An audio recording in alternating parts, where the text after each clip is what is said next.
In this video, I'm going to show you how to turn this 25 kilo bag of dry white earthenware slip casting pellets into this much greenware. And it's a dead simple process. And let me show you how I did it. So normally we'll be mixing up 200 gallons of slip in one go, which is 35 to 40 of those bags of pellets, and we mix it up in that big metal tank you can see in the background. But for the purposes of this demonstration and for you to get started with, if you're going to be mixing up one bag at a time, the perfect vessel to do that in is a 5-gallon bucket. Exactly like the 5-gallon dipping glaze buckets that no doubt you'll have in your studio. So fill that bucket up with 6.5 litres of water. I find it easier just to weigh the bucket as I'm filling it with water. 1 gram equals 1 milliliter, so 6.5 kilograms, 6.5 litres.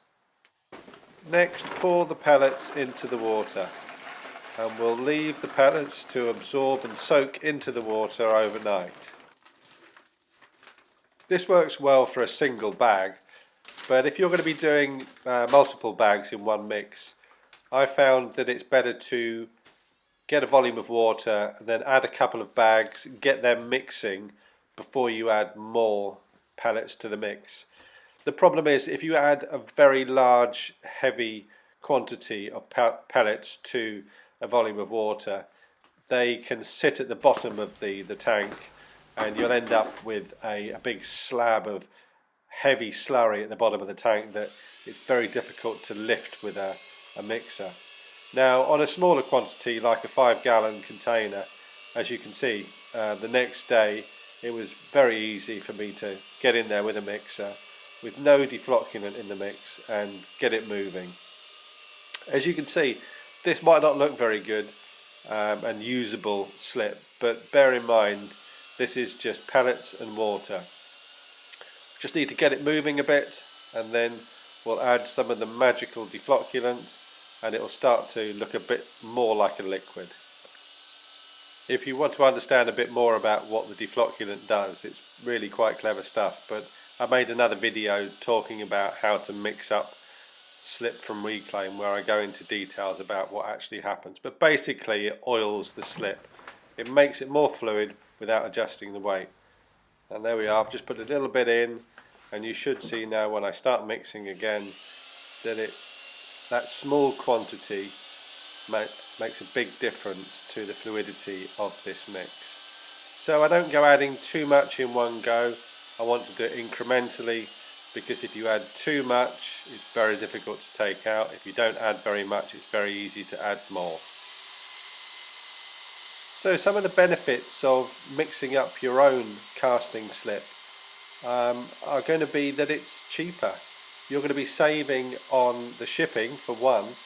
Over half of the weight of a box of slip is made up from water, and whether we use our water here or your water at your property, it's not going to make any difference. Also, you're going to be able to store much more in your casting area, because a sack of pellets can be stacked right up to the ceiling, whereas a load of boxes of slip, you're not going to be able to stack them too high.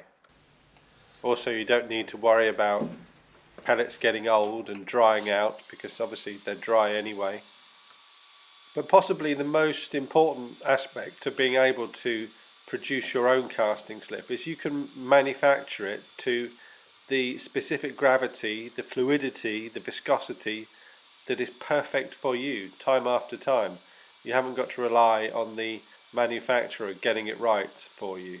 You can control how much water goes into the slip, how much deflocculant, and work to that, your recipe, time after time. The way that we check our specific gravity with a liquid that is as viscous as slip is not with a hydrometer, but it's by simply weighing a volume of that liquid. Now I've got a container that is 500 milliliters that I know what that weight is when it's full of water. So if I subtract the weight of the container, then I just get the net weight of water, multiply that by my specific gravity, and it gives me a guide weight. Now I know that this little bottle should have ideally a weight of 1030 grams. So if I weigh this and it's 1040, then I need to add water to get it down. If it's 1020, I need to add a bit of clay to bulk it back up again and then mix it until it's smooth. Or if it's 1030, yeah, you could stand a stick in it, then I know that the water content is spot on, so I need to keep thinning it, but not with water. That's when I would add the deflocculant. This weighs 1026 grams. That's perfect, that's good enough. So while I was weighing things, I thought it would be interesting to see how much deflocculant I'd used to mix up one bag of pellets. So this was 600 grams before I started adding water to it, and to top it up it comes out at about 690. So that's 90 grams or 90 millilitres of sodium silicate. So then I have my 5-gallon drum full of mixed up ready to use slip, and I thought what would be interesting is to see how far I can go with it. So the following is me pouring a load of moulds with one bag of pellets. Each mould was cast, left, and then tipped back into the same bucket, and I reused the slip from the bucket to cast the next item. This all took place over the course of 2 days. I do try and make a habit of not leaving cast items in the mould overnight. If you're working with a decent slip that hasn't got much water in it, then it's not advisable to leave the piece in overnight because it's going to shrink and contract in the mould. And if you have the right specific gravity, you shouldn't have to leave it overnight because the mould shouldn't be too wet and the item should be strong enough to demold within the day. And better than that, realistically, if your mould is in a good condition, you should be able to get multiple castings from a quality slip out in one day. When you're casting, nothing goes to waste. You'll have the collars from the casting moulds, the bits that I'm cutting off there, the spare clay that's all cut off, that is perfectly usable, that you would reclaim and put back into the next mix that you make. Now I thought it was unfair to not include that in the quantity of how much I can get from a mix, so I weighed how much an elf that I've cast weighed, which was 0.85 of a kilo, 850 grams.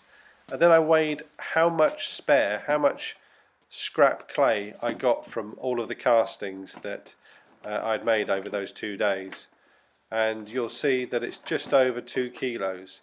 So that equivalently would give me at least another two elves. So I included that in, full disclosure, I included that in my calculations of how much stock I could make from one bag of pellets.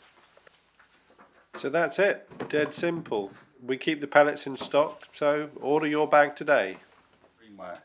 From one bag I've been able to create 10 of these elves. I've got a dozen of these large penguins, 2 elephants and a snowman.